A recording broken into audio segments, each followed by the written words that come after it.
नमस्कार साथियों, आपका नए शिक्षा सदन की ऑनलाइन क्लासेस में हार्दिक स्वागत है। आज हम कक्षा 12 के चैप्टर नंबर 2 विश्व की प्रमुख जनजातियों के बारे में विस्तार से चर्चा करेंगे और इस चैप्टर के अंतर्गत हमें एस्किमो, बीर और बुशमैन जैसी अनेक जनजातियों पर चर्चा करनी है। मैं इस पाठ में एस्किमो जनजाति पर विस्तार से बात कर रहा हूं।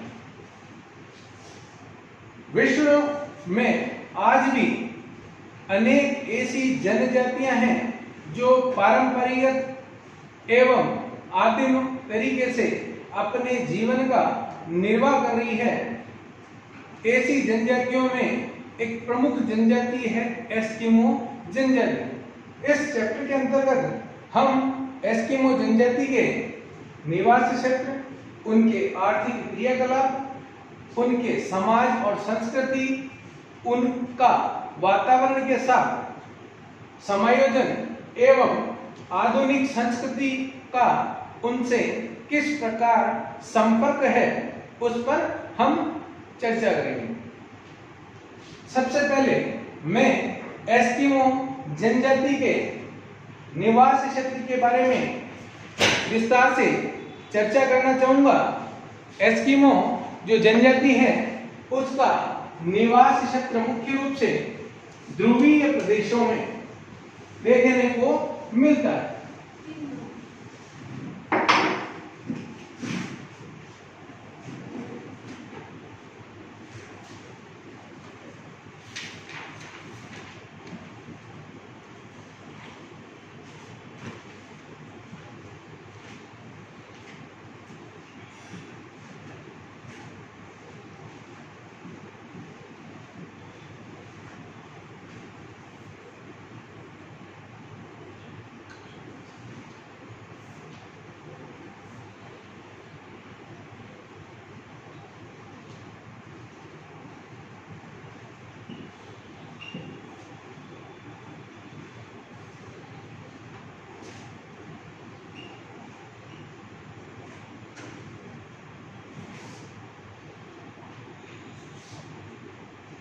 इस जो जनजाति का जो निवास क्षेत्र है वो मुख्य रूप से 60 डिग्री उत्तरी अक्षांश से हमेशा उच्च अक्षांशों की ओर मिलेगा, जिनमें मुख्य रूप से उत्तरी अमेरिका और कनाडा का उत्तरी भाग,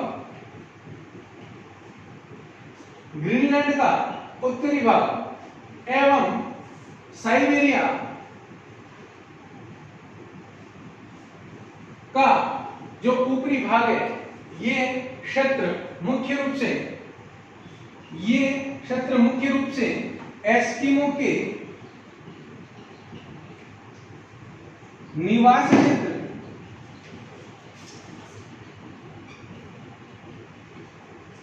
है। अगर मैं बात करूं तो इस जो जनजाति का निवास क्षेत्र देखने को जो क्षेत्र मिलता है वो मुख्य रूप से आर्कटिक और टुंड्रा क्षेत्र के अंतर्गत या तक ये सीमित हैं। यदि मैं बात करूं इनके पर्टिकुलर क्षेत्र की तो मुख्य रूप से अलास्का, कनाडा, ग्रीनलैंड एवं उत्तरी साइबेरिया का जो ये मुख्य क्षेत्र है, जो 40 डिग्री से ऊपर का भाग है, ये एस्किमो जनजाति का निवास क्षेत्र है। यदि मैं बात करूं यहाँ के सिचुएशन के बारे में, यहाँ की स्थिति के बारे में, तो यहाँ पर बहुत कम या निम्न तापमान देखने को मिलता है। यहाँ बर्फीली आंधी आती है एवं बहुत कम रोशनी वाला ये क्षेत्र है। और यहाँ ऐसे क्षेत्र भी मिलते हैं जहाँ 6 महीने के दिन और 6 महीने की रात भी मिलती है। इस क्षेत्र में जो जाड़े की ऋतु है या शीत ऋतु है वो बहुत लंबी देखने को मिलती है। यहाँ पर विगत कई वर्षों से, विगत कई हजार वर्षों से यहाँ पर इस जनजाति का निवास है और ये लगभग 10 लाख के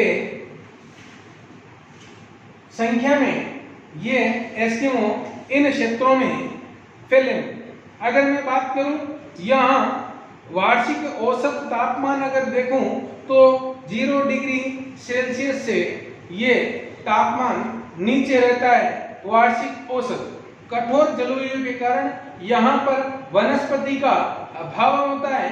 केवल ग्रीष्म ऋतु और में यहाँ पर केवल ग्रीष्म ऋतु में केवल यहाँ पर शैवाल, हम कह सकते हैं कई लाइकेन आदि एवं छोटे अल्प मात्रा में रंग बिरंगे फूलों की वनस्पति उगाती है केवल ग्रीष्म ऋतु में।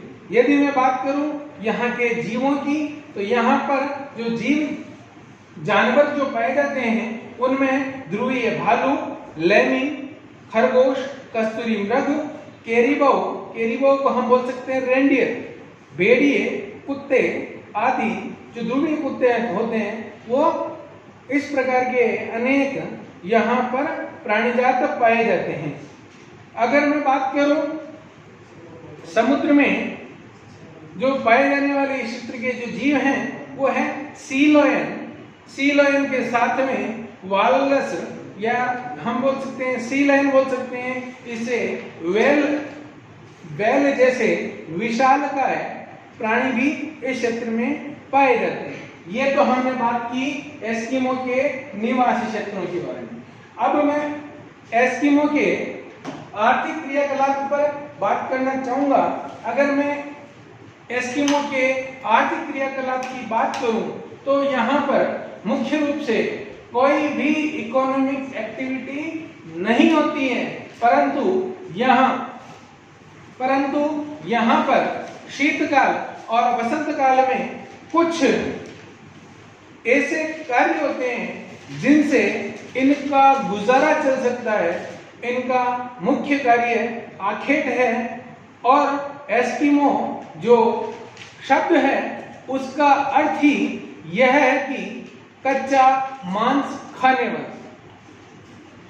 आखेट यहाँ की एक महत्वपूर्ण क्रियाविधि है और शिकार करना एस्किमो के जीविकोपार्जन का एकमात्र साधन है। ये ग्रीष्मकाल और शीतकाल में अलग अलग विधियों से शिकार करते हैं। तो मैं बात करूं एस्किमो के आर्थिक क्रियाकलाप की। एस्किमो के आर्थिक क्रियाकलाप की मैं बात करूं तो मैं बात करूंगा 2 ऋतुओं की जिनमें ये एस्किमो लोग आर्थिक क्रियाकलाप यानी आखेट करते हैं।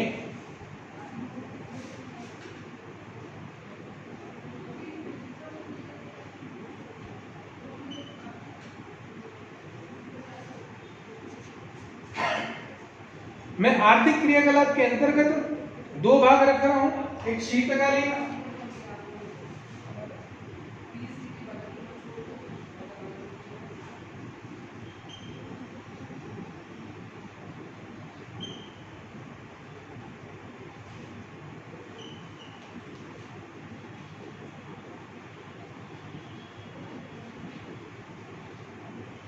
और दूसरा ग्रीष्मकालीन।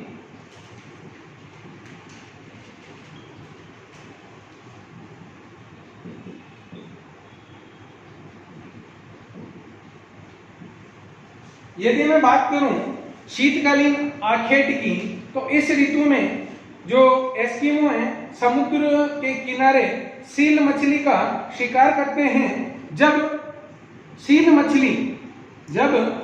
मछली समुद्र में सतह के नजदीक या किनारे के नजदीक सील मछली श्वास लेने आती है, बर्फ में जो समुद्र की जो ऊपरी सतह है वो लगभग शीतकाल में जम जाती है और जहां कहीं भी इन्हें छिद्र मिलते हैं, वो वहां पर श्वास लेने के लिए आती है।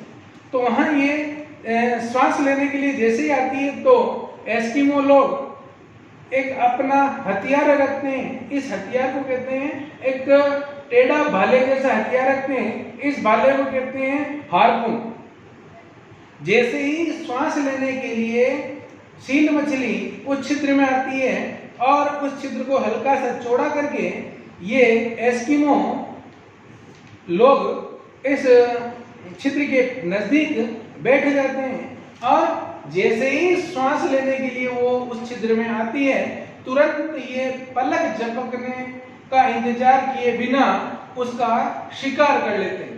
तो इस प्रकार से ये हार्पून नामक हथियार से सील मछली का शीतकाल में शिकार करते हैं।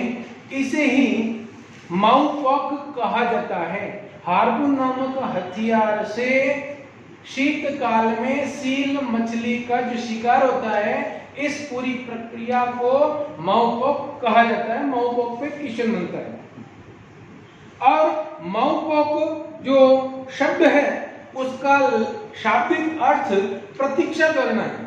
तो यानी जब तक उस छिद्र में मछली नहीं आए तब तक उसकी प्रतीक्षा की जाती है।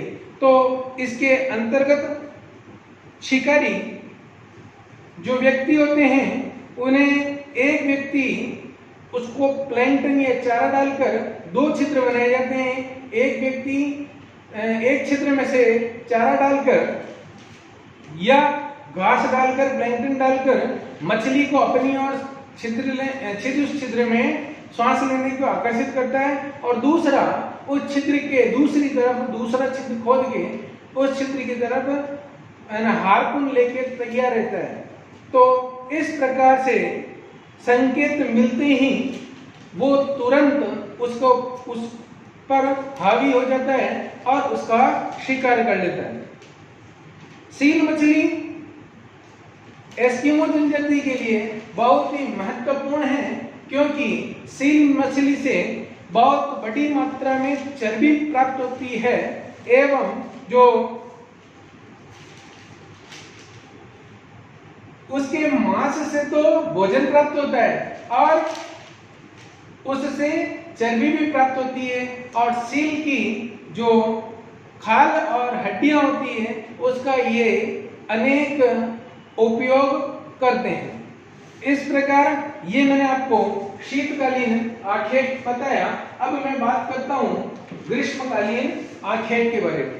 तो मार्च में सील मछलियां लगभग श्वास लेने के लिए बाहर आकर धूप सेकने लगती है। उनका उस समय ये शिकार करते हैं। बसंतकालीन आखेट जो होता है उसको कहते हैं उत्तो, उसे कहा जाता है उत्तो। और जो शीतकालीन होता है उसमें तो माउ पॉक और इसमें उत्तो। अगर मैं बात करूं तो यहाँ पर जो कुत्ते होते हैं उनकी मदद से सील मछलियों का शिकार किया जाता है।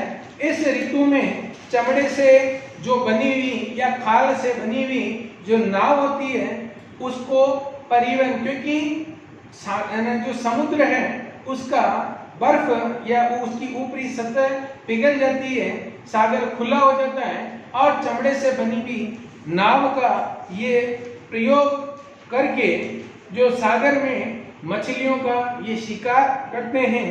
और उस चमड़े से बनी हुई जो नाव है उसे कहते हैं कयाक।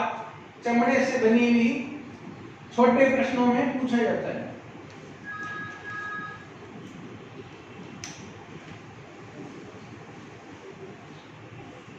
चमड़े से बनी नाव को कयाक कहा जाता है।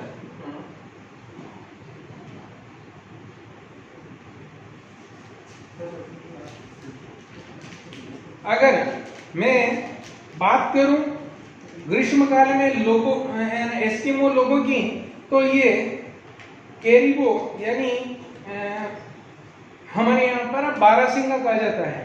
तो केरिबो बारहसिंगा का धनुष बाण से ये शिकार करते हैं। खरगोश, बतख व चिड़ियों का ये शिकार हल्के भाले से फेंक कर करते हैं।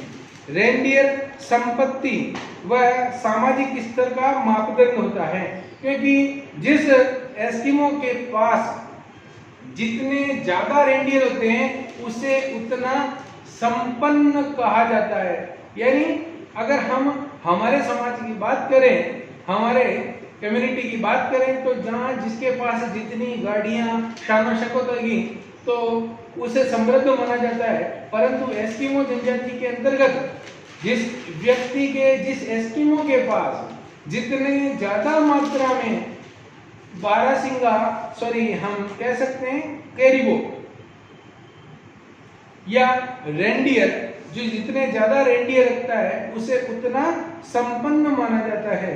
एस्किमो लोगों के जीवन में सील मछली का बहुत अधिक महत्व है।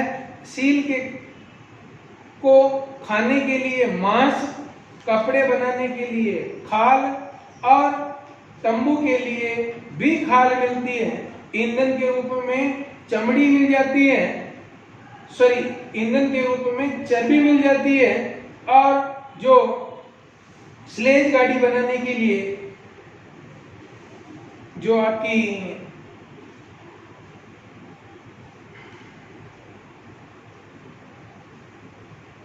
स्लेज गाड़ी बनाने के लिए जो सील हम कह सकते हैं सील मछली होती है, उसकी हड्डियां प्राप्त हो जाती है। और स्लेज गाड़ी अगर हमारे यहाँ देखा जाए तो लकड़ी से गाड़ियां बनाई जाती है, परंतु बर्फीले क्षेत्रों में जो सील मछली जो होती है उसकी हड्डियों से गाड़ी का निर्माण किया जाता है। और धागे के रूप में जो इसकी तांत प्राप्त होता है वो सील मछली से होता है। अगर मैं बात करूं आर्थिक क्रियाकलाप के बाद मैं इनके भोजन की बात करूं तो कच्चा मांस इनका एक प्रमुख भोजन है। भोजन का स्रोत सील, व्हेल, सी लायन होती है। मुख्य रूप से छोटी मछलियां व स्थलीय जीव जंतुओं से भी भोजन प्राप्त होता है। तो भोजन में ये मुख्य रूप से कच्चा मांस ही काम लेते हैं। और जो इनसे चर्बी प्राप्त होती है उससे ये दीपक लगा के या उस चर्बी को जला के प्रकाश करते हैं। अगर मैं बात करूं इनके वस्त्रों की तो एस्किमो का जो मुख्य वस्त्र है वो केरिबो की खाल से बने होते हैं। यह सील मछली की खाल की अपेक्षा ज्यादा गर्म होता है और हल्का होता है। खाल ज्यादा हेवी होती है, परंतु अगर मैं बात करूं केरिबो की खाल का जो वस्त्र होता है वो सील की अपेक्षा अधिक गर्म भी होता है और उसका वजन भी कम होता है। ध्रुवीय भालू के समूह से भी वस्त्र बनाए जाते हैं। वस्त्र बनाने का कार्य इस जनजाति में मुख्य रूप से स्त्रियां ही करती है और स्त्री व पुरुष दोनों ही एक जैसे वस्त्रों का प्रयोग करते हैं। एस्किमो जर्सीनुमा वस्त्रों का मुख्य रूप से प्रयोग करते हैं। एस्किमो बांहदार वस्त्र पहनते हैं जिसे तिमियाक कहते हैं। बांहदार वस्त्र पहनते हैं एस्किमो, उसको तिमियाक कहते हैं। तो तिमियाक, माओकोक, उतोक, कयाक ये मिलते जुलते नाम है, मगर ये आपको थोड़ा सा इसको ध्यान में रखना है। बांहदार वस्त्र तिमियाक कहलाते हैं। अगर मैं बात करूं तो तिमियाक के ऊपर पहने जाने वाला कपड़ा जो होता है उसे अनोहाक कहते हैं। अनोहाक तिमियाक के ऊपर या के ऊपर जो कपड़ा पहना जाता है उसे अनोहाक कहते हैं। अनोहाक अन्नुहाक, अन्नुहाक, तिनियाक, मऊतोक, उतोक, कयाक, तो ये मिलते जुलते नाम, इसे थोड़ा ध्यान रखें। अगर मैं बात करूं तो सील जो मछली होती है उसकी खाल से एक विशेष प्रकार के जूते बनाए जाते हैं और उस जूतों को कार्मिक, या उसका एक नाम है कार्मिक और दूसरा नाम है मुकुलक्स। जूते जो पहनते हैं सील मछली, सील की खाल से, सील की खाल से उसे कार्मिक या मुकुलक्स, मुकुलक्स कहा जाता है।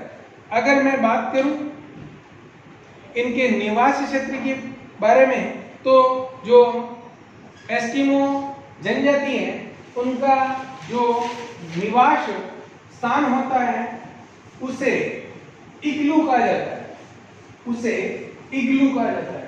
इग्लू एक प्रकार का बर्फ से बना हुआ स्थान है।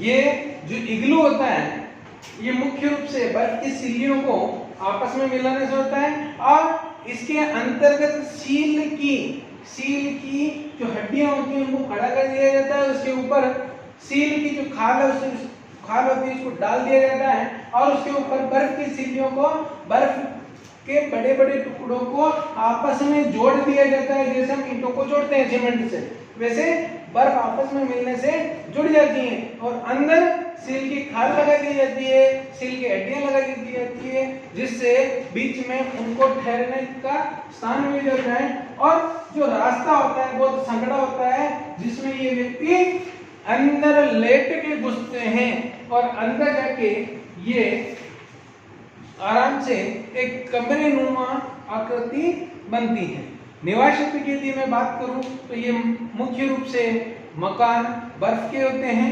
पत्थर भी ये कभी कभी यूज लेते हैं, अगर उपलब्ध हो तो हड्डियों खालों से इनके मकान बने होते हैं। शीतकाल में बर्फ के मकान को इग्लू कहते हैं, जो मैंने आपको बताया, और ग्रीष्म काल में ये मुख्य रूप से तंबू लगाकर, जो हम कह सकते हैं सील की खाल या वेल की खाल, इनके तंबू लगा के ये इस प्रकार से निवास करते हैं। शीतकाल में जो इग्लू बनाते हैं वो लगभग 5-6 फीट भूमिगत व 2-3 फीट ऊपर उठे हुए लकड़ी या वेल की हड्डियों के ढांचे के मकान को हम कर्मक कहते हैं। इसका प्रवेश द्वार एक लगभग सुरंग जैसा होता है, यानी उसमें लेट के उसमें पहुंचा जाता है और इस प्रकार से ये शीतकाल में इग्लू में और ग्रीष्म काल में तंबू में निवास करते हैं। अगर यंत्रों और उपकरणों की यदि मैं बात करूं तो इनके यंत्रों के बारे में बात करूं तो मैंने आपको बताया था कयाक है।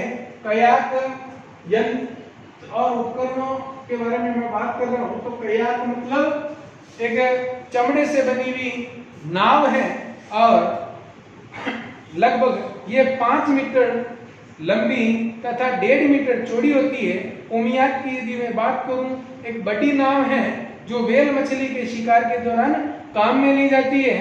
हार्पून की यदि मैं बात करूं तो सील मछलियों के शिकार के लिए ये प्रयुक्त होता है और लगभग 5 मीटर लंबा भालानुमा हथियार होता है जो रस्सी की सहायता से फेंक कर शिकार किया जाता है।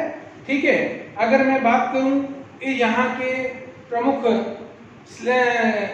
साधन की, तो जो परिवहन का साधन होता है वो प्रमुख परिवहन का साधन है स्लेज जो सील की हड्डियों से बनी हुई गाड़ी होती है जिसमें पहिए नहीं होते। उन्हें एक आपने सांता क्लॉज की गाड़ी देखी होगी, सेम उसी प्रकार की गाड़ी होती है जो हड्डियों से बनी हुई होती है और उसे रेंडियर खींचते हैं या कुत्ते खींचते हैं, पालतू कुत्ते या रेंडियर खींचते हैं। और ये स्लेज गाड़ी एक परिवहन का एक प्रमुख साधन है एस्किमो लोगों का। अब मैं बात करता हूं समाज और संस्कृति। एस्किमो जो लोग हैं उसके समाज और संस्कृति की बात में मुख्य रूप से आप थोड़ा बहुत तो इस टॉपिक में समझे होंगे कि आज भी